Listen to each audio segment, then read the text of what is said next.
Pagbabago, dahil sa ito ay kinakailangan tayo na magtulong-tulong, napaunlarin ang mahal nating bayan.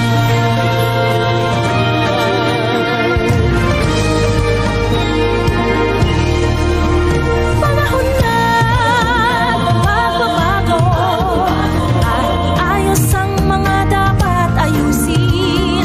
Dapat lang maging tungkulin ng bawat mamamayan dito sa atin. Ng pagbabago patungo sa pag-asenso, magsikap ng mabuti at nang guminhawa tayo.